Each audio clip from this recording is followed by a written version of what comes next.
Do you ever get that feeling, that constant hum of busyness?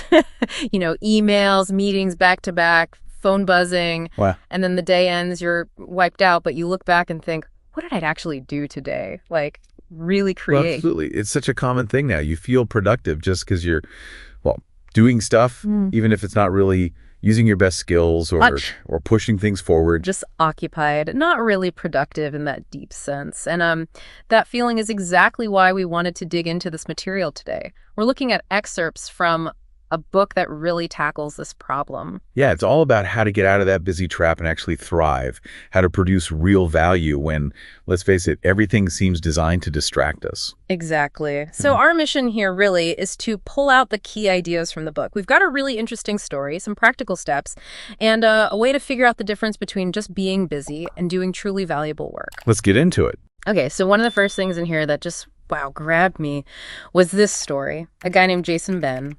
The book describes him starting out as a financial consultant, making maybe $40K a year and feeling totally stuck. Yeah, his story's pretty powerful. He decides he wants to switch careers, get into coding, but he realized, apparently, that it wasn't just about learning the code itself. It was about training his brain to concentrate.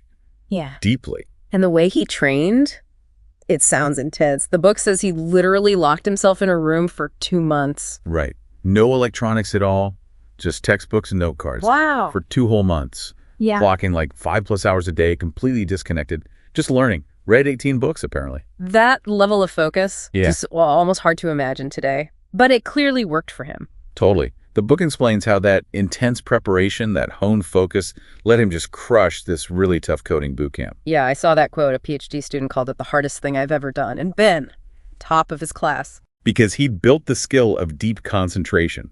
It wasn't just about the coding knowledge. It was the ability to apply it intensely. And the result, as the book shows, was, pretty amazing. Amazing is right. He lands a developer job, $100K San Francisco tech startup. And here's the kicker. Even there, he kept prioritizing these 4-hour blocks of deep, focused work every day. Such a contrast to his old job, right? Where he apparently admitted spending almost all his time, 98% maybe, just surfing the web. Incredible. The book really holds his story up as proof of what happens when you commit to working deeply. And that leads us straight into the core concept from the book, this idea of deep work versus shallow work. Right. Deep work is what? The hard stuff. Basically, yeah. Cognitively demanding tasks. Stuff that needs intense focus, no distractions. It pushes your skills and actually creates new value. Think writing complex code, developing a strategy, deep research. Okay, and shallow work is everything else, the busy work. Pretty much. Non-demanding tasks. Logistics, organizing, quick emails, status updates, stuff you can do while distracted, often. And the book really points out how easily this shallow stuff just takes over. Oh, yeah. It mentions things like open offices, the constant pressure for people like journalists to be on social media, tweeting and posting. And just the sheer avalanche of email. There's this crazy stat in the book about Atlantic Media spending over $1 million a year just on processing email. $1 million. The book equates that labor cost to buying a small company Learjet just for email. It's wild. And it happens because of what the book calls the principle of least resistance. Without clear feedback on what's truly valuable, we tend to just do the easiest thing in the moment. Like firing off a quick email reply. Feels productive, but it's shallow. Exactly. So how do you tell the difference in your own work? The book offers a useful question. How long would it take to train a smart college grad with no specific training to do this task? Okay. So if it's like a few weeks or a couple of months, probably shallow. Yeah, right, like creating a standard quarterly report, PowerPoint. But if it takes years of experience and deep skill, editing a complex paper, maybe, that's deep. Okay, that makes sense. So if we recognize shallow work is crowding things out, what does the book say we can actually do? Are there practical steps? Definitely. The book lays out several strategies. One is called fixed schedule productivity. Fixed schedule. Yeah, instead of trying to squeeze deep work in around everything else, you set a hard stop time for your workday, say 5:30 p.m., no exceptions. Okay. Then you work backward from that deadline, scheduling your most important deep work blocks first. It forces you to be really ruthless about what you say yes to. Creates a kind of scarcity mindset for your time. I like that. Be ruthless. What else? Time blocking.